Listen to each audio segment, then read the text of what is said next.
ანტონი ბერჯესი, მისი სრული სახელი არის ჯონ ანტონი ბერჯეს ვილსონი. არის ინგლისელი მწერალი, რომელიც 1917-1999 წლებში ცხოვრობდა. დიდი ხანია უკვე აღარ არის ჩვენთან, მაგრამ ისე უცნაური არის, რომ ძალიან ბევრს გონია, რომ ჩვენი თანამედროვეა.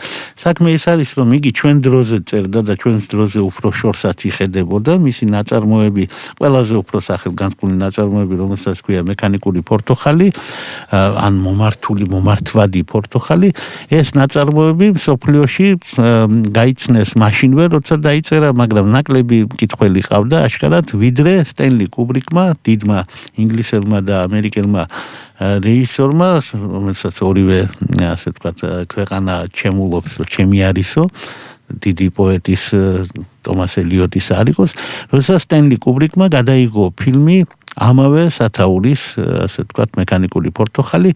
და ეს ფილმი აღმოჩნდა სტენლი კუბრიკის უცნაური ტრილოგიის შემადგენლობაში. და ამ უცნაურ ტრილოგიაში შედის სხვა ფილმები, კოსმოსური ოდისეა 2001, ექიმი სტრენჯლოუ, ანუ როგორ შემიყვარდა ატომური ბომბი და მექანიკური პორტოხალი. ძალიან უცნაური კავშირებია, მაგრამ მადლობა უთხრათ სტენლი კუბრიკს იმისთვის, რომ მთელი მსოფლიო მიახედა ამ წიგნისკენ. ფაქტობრივად ეს იყო წიგნი, რომელიც ხელახლა აღმოაჩინეს 70-იან წლებში ამ ფილმის გამო. ამის შემდეგ, ისე იგი, მოუბრუნდნენ მას და ექსპერტები ამბობენ, რომ ამაზე უფრო ძლიერი ნაწარმოებიც კი აქვს დაწერილი ბერჯეს, რომელიც კომიკოსი ავტორი იყო საერთოდ, მაგრამ ამ დისტოპიამ, ანუ უარყოფითმა უტოპიამ, ან სატირულმა უტოპიამ, ხოჭით ახლა ტერმინები ბევრია, გამოიწვია, ასე ვთქვათ, მსოფლიო აღთოვანება, იმიტომ რომ ეს მართლაც ძალიან გამორჩეული წიგნია. უპირველეს ყოვლისა, ვისაც არ წაუკითხავს, იმისთვის ვიტყვი, რომ ნებისმიერი თარგმანის, მათ შორის ქართული თარგმანის საკითხვის დროს უჩნდება მკითხველს ძალიან უცნაური გზნობა, რომ წიგნი სავსე არის იმენის ბარბარიზმებით, რომლითაც სავსეა მისი მშობლიური ენა, ანუ არის რუსული ბარბარიზმები და შეიძლება ვინმე მიფიქროს, რომ ეს მთარგმნელის აკვიატება, რომ ასე სურს რაღაცა გადმოსცეს. არ არის ეს აკვიატება, ეს არის ანტონი ბერჯესის ხედვა მომავლისა, რომ რაღაცა 21 საუკუნეში მსოფლიოში ისეთი წყობა იქნება, რომ რუსული სიტყვები, თან ისეთი სიტყვები, როგორიც არის მაგალითად ბრატ, მალაკო და ასეთი ამ ტიპის სიტყვებიც კი შეჭრილი იქნება ინგლისურ ენაში, სავსეა და ამით ენათესავება გარკვეულად ასევე ინგლისური ლიტერატურის შედევრს 1984, რომელშიც ინგსოცის, ანუ ინგლისური სოციალიზმის ანგსოკის, რა ვიცი ახლა სხვადასხვა ენაზე სხვადასხვანაირად ითარგმნება, მაგრამ ინგსოკის სიტყვები რო არის შესული განსაკუთრებით აბრევიატურები და ეს ქმნის მის უცნაურობას. მსოფლიოში რამდენიმე მწერალია, რომელიც უცნაური ენით წერს, ბერჯესი ერთ-ერთი არის. მე ყველაზე დიდსაც დავასახელებდი, ეს არის ანდრეი პლატონოვი, რომელიც რუსულის გარდა სხვა ენაზე წაკითხვას არანაირი აზრი არ აქვს, იმდენად ენაში არის ჩაძირული და იმდენად გამორჩეული არის ენობრივი ფორმები.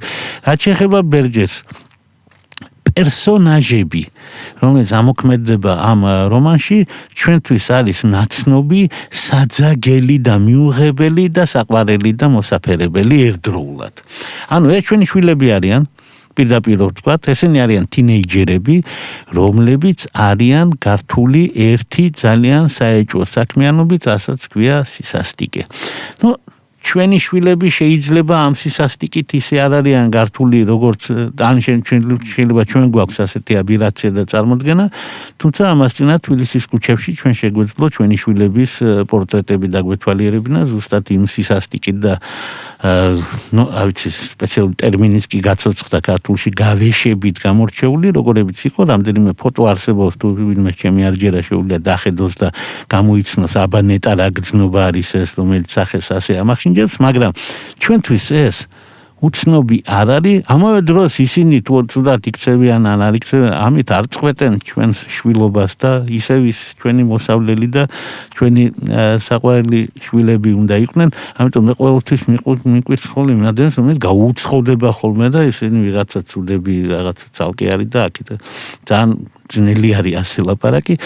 თუ კი საზოგადოებაში ვინმე ცუდად იქცევა, ეს არის საზოგადოების დანაშაული. ამიტომ ვიტყვებ პირდაპირ, თუ კი ალექსი, ახალგაზრდა კაცი, ბავშვი ფაქტობრივად ერთობა მთელი დღეები იმით, რომ როცა არ უსმენს ბეთჰოვენს, აქვს მას ასეთი უცნაურობა, რომ ის ხანდახან უსმენს დიდ ბეთჰოვენს, რომელიც ძალიან უყვარს, სიყვარულით მას ლუდვიგ ვანს ეძახის და საერთოდ ისე იგი მეც მახასიათებდა ეს სიყვარული და მახასიათებს ბეთჰოვენის მიმართ, რომელიც ინიციალები ჩემს ასე ემთხვევა ლუდვიგ ვან ბეთჰოვენი, ემთხვეოდა ლევან ვალერიანიძე ბერძენიშვილს და მეც ზუსტად ისე როგორც ალექსი მეგონა რომ რაღაცნაირად მენათესავება ყოველთვის როცა რაღაცა გიყვარს, გინდა რომ შენი ახლობელი იყოს და ეს კაცი, სიყვარულის კაცია ერთ შეხედვით, აი მუსიკა უყვარს, და უყვარს რა მუსიკა, მეცხრე სიმფონია უყვარს ძალიან, ანუ უყვარს ის სიმფონია, რომელშიც ნათქვამია, რომ ადამიანები ძმები არიან, რომელშიც სპეციალურად კომპოზიტორმა შემოიყვანა გუნდი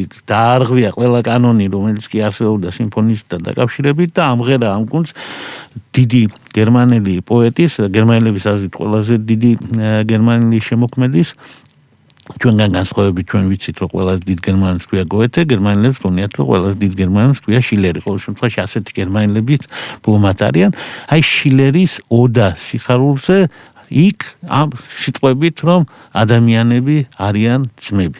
აი ეს ტექსტი და ეს მუსიკა უყვარს ალექს, რომელიც ამავე დროს მეგობრებთან ერთად შეიკრიბება რუსულ კაფეში, რუსულ ენოვან კაფეში, რომელსაც ქვია მოლოკო, დალევს იქ ამ მოლოკოს, რომელშიც იქნება მთელი თანამედროვე ქიმია ჩამთხეული, ამავე დროს გადაირევა, როგორც ხშირად აკეთებენ ამას ხოლმე და თავის მაკაცებთან ერთად 4 კაციანი ბანდა წავლენ, რომ რამე ჩაიდინონ.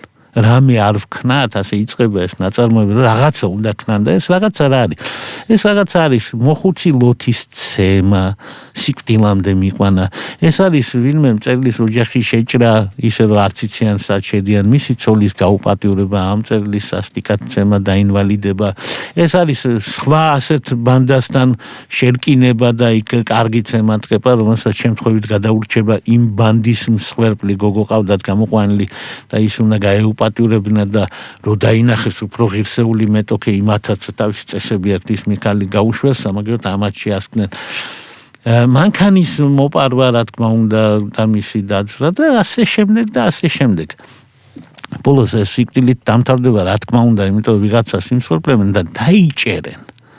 იმიტომ რომ სახელმწიფო მიუხედავად იმისა, რომ ასეთი აღვირახსნილი მოქმედებების მთელი წყება აღწერილი, სახელმწიფო ჯერ კიდე არსებობს და მეტიც გაირკვევა, რომ ეს სახელმწიფოა თურმე ამის ყველაფრის შემოქმედი, იმიტომ რომ ისეთ რამეს მოიფიქრებს სახელმწიფო, რომ მერე უკვე გასაგები ხდება ამ ტიპის პოლიტიკოსები, სადაც არსებობენ იქ ახალგაზრდები რითი გაერთობიან. თუ ბეთჰოვენს არ უსმენენ, რა თქმა უნდა. გაირკვა, რომ სახელმწიფო ისეთია, რომ მას უნდა ძალადობა აღგავოს პირისაგან მიწისა. ეს უკვე ძალიან საეჭვოა. ამას ჩვენ წავაწყდით ჩვენ სინამდვილეში, როცა ითქვა, რომ აი კურდობა უნდა მოსპოთ. რაჯობია მაგას მე ყოველთვის ვამბობდი, რომ შეუძლებელია და სულ დამცინოდნენ, რომ ესე იგი მე კურდების აპოლოგეტი ყოფილვარ და სხვა. არა, მე უბრალოდ წიგნები მაქვს საკითხული. აი მაგალითად ეს წიგნი. ეს წიგნი ამბობს, რომ ძალადობის აღმოფხრა, რა თქმა უნდა, შეიძლება. თუკი მის ადგილს დაიკავეს სხვა, უფრო დიდი ძალადობა, უნდა შთანთქას სხვა ძალადობა. ეს იყო ძალადობა ადამიანებზე, ხოლო შემდგომი სახელმწიფოებრივი ძალადობა იქნება ძალადობა ადამიანზე, რომელიც რა გინდ გასაკვირი იყოს, აღმოჩნდება უფრო დიდი, იმიტომ რომ ადამიანი გაჩნდა თავისუფალი.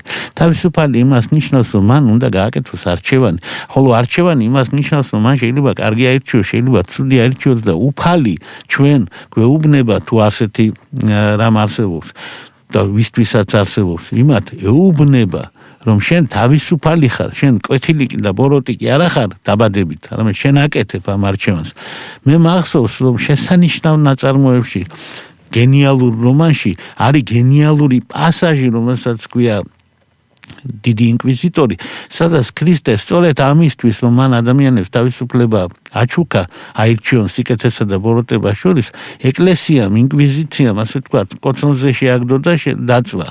ეგ რა თქმა უნდა არ მოხდა ისტორიულად, მაგრამ ასე მოხდებოდა აუცილებლად იქ რომ მართლა ვინმეს ქრისტე ეპოვა, რომელიც იტყოდა რომ ადამიანი თავისუფალია, რომ ადამიანმა შეიძლება ბოროტება ჩაიდინოს, მაგრამ უფრო დიდი ღირსება არის, ღირებულება არის, რომ იგი თავისუფალია. და აი ამ თავისუფლებას ერჩის სახელმწიფო. მოიგონებენ პროგრამას და სახელმწიფოებმა იციან პროგრამების მოგონება და საკმაოდ ეფექტიანად განახორციელებენ. მერს ვარ მიგვირს ჩვენმა უსუსტმა სახელმწიფომაც კი საკმაოდ ეფექტიანად განახორციელა ასე ვთქვათ კურდობის ინსტიტუტთან ბრძოლა, ოღონდ ამას ამ ბრძოლას ჭირდება რომ ერთი ხელისუფლება იყოს მუდმივად ხელისუფლებაში და თვითონ უნდა მოიპაროს და შენ თვალი უნდა დახუჭო და სხვებმა ვერ უნდა გაბედონ ვერაფერი და ეს კარგია, საინტერესო არის ძალიან. მაგრამ აბსოლუტურად მიუღებელი ადამიანის ბუნების. გაირკვა რომ კომუნიზმი შეუძლებელია, იმიტომ რომ ადამიანის ბუნება სხვაგვარი, ასევე თურმე შეუძლებელი არის ადამიანის მოქმედებიდან ძალადობის აღმოფხვრა, იმიტომ რომ მისი ბუნება არის. და რა მივიღეთ? პროდუქტი. პროდუქტად მივიღეთ ის, რომ ადამიანს შეაძლეს ძალადობა, რა ჯობია ამას ერთი შეხედვით. მაგრამ ვინაიდან ამ ძალადობას კულტურა შეეწირა, იმიტომ რომ იმისთვის რომ შეგაძლონ ძალადობა, თვალებში ჩაგიჭობენ რაღაცას, რომ ვერ დახუჭო ეს თვალები, ახლა ალბათ ვიზინს ჩაგასხამდნენ, რაღაცას მოიფიქრებდნენ და გაყურებიებენ სისასტიკეს და იწვევენ შენში ხელოვნურად გულისრევის გრძნობას და ამ სისასტიკეს, რა თქმა უნდა, ახლავს მუსიკალური შესრულება, ანტურაჟი და ანტურაჟად, რა თქმა უნდა, გერმანულ ფაშიც, რომელიც უნდა შეგაძლონ და სწორია, უნდა გძულდეს. მაგრამ არ არის თურმე სწორი, რომ სახელმწიფომ უნდა შეგაძლოს. შენ თვითონ უნდა შეგძულდეს, შენ თვითონ უნდა მიხვდე რაღაცას და როგორც კი ამას გასწავლიან მასწავლებლები, სახელმწიფო, ტელევიზია, ჟურნალისტები და სხვა, როდესაც შენი თავისუფლება არის შეზღუდული, შენ ამას ისწავლი, რა თქმა უნდა, და გახდები სულიერად ხეიბარი, იმიტომ რომ შენ თავისუფლება აღარ აქვს. შენ არ შეგიძლია სისასტიკე ჩაიდინო და იმ წუთას გახდები დაუცველი. იმ წუთას გახდები დაუცველი, როგორც ალექსი ლუმეს გვეცოდება, მე გვეცოდება, იმიტომ დაუცველია, მთელი სამყარო ამხედრდება და ამ ერთი კაცის წინააღმდეგ იბრძვის და ასე არ არის. ღმერთმა ის კი არ თქვა, რომ კაი ადამიანები მიყვარს მეო. ღმერთმა თქვა, ყველაზე უფრო ისინი მიყვარს, რომელსაც ჯერ არ ესმით, იმიტომ წინანი უკან და უკანანი წინო, ახლა ვისაც ამდენიც არ ესმის, რა თქმა უნდა, იმისთვის ძნელია თუნდაც ამ წიგნის წაკითხვა, მაგრამ მე ერთ რამეს ვიტყვი, ასეთი ჰუმანისტური წიგნები რომ არ ყოფილიყო, ჩვენ ვერასოდეს ვერ გავიგებდით, როგორ უნდა გვიყვარდეს ჩვენი შვილები, რომლებიც ისე არ იქცევიან, როგორც ჩვენ გვინდა რომ იქცეოდნენ.